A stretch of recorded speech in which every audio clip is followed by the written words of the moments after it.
Big deal that they looked at it. We're not sure about these guys when they look at it, you know. All right. But Who looked at it? Let's get off. Let's get off it because it's you know. Politics. What about the news business? I'm more interested in this. You got a great perspective. You've been doing it over 30 years. What's changed from when you started, and what's different about now? The most amazing, I mean, aside from the advent of cable, there was no cable in those Right, the days. 24-hour. Remember I told you the story about the Young Lords when I was there, I was Right. on television. When the Today Show came to me to interview me, they had a semi-truck, cables this big, cameras as big as these. Right. That was the only way to go live in those days. It took like a team of 15 people. Now you have a camera that's this big. It's got an antenna, goes to the satellite. Oh, here I am, and watch this, and oh no, the London subway blew up, and everyone's got the cameras. Right. You know, the world is wired now. The technology is all right, tiny.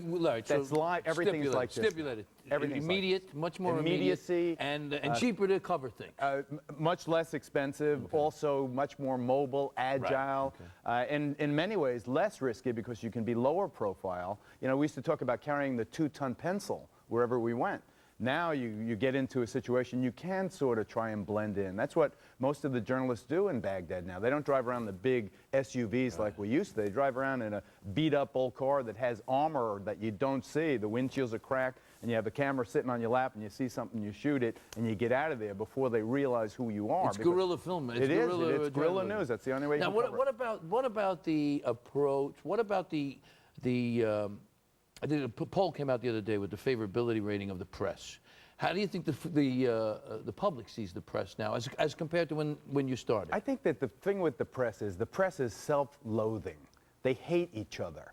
You know, you never see the anchor one place, or the anchors maybe, but they never say nice things about each other. There's no collegial spirit. And I think the public, in part, feeds off that. Plus, you get a politician who gets a negative story, who does he attack? The messenger. Right. So I think that's why, ever since Woodward and Bernstein and Watergate, where we were on top of the pile, now we're like with insurance salesmen and used car salesmen. But I think that's unfortunate because I really do think that, generally speaking, you get a very a quality product from sincere professionals. And I don't care whether you're CNN or Fox or wherever. But without them, where are we? Without the press, where are you? I think a bigger question is maybe we're getting too much information. Maybe that's what's fueling this kind of the anxiety that we feel. We hear everything as soon as it happens, and oh, you think of a world now, the guy died of anthrax in Brooklyn yesterday, you start thinking, oh my God, what's going to happen here? You got it from drums or something? Yeah, you got bird skins from Africa. Where are you now in the political spectrum? I mean, you know, I remember you were a liberal, you're Puerto Rican Jewish guy, so you used to be a liberal. I'm sort of like... Then you went a little to the other side. I see you with Bill O'Reilly every once in a while. Is he a schmo? Is he a schmo? Yeah.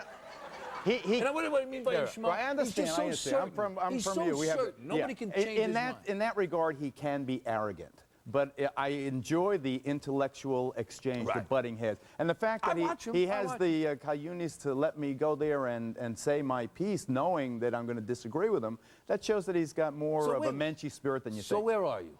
I call myself now an Oprah Winfrey, Hillary Clinton Republican. An Oprah Winfrey. All right.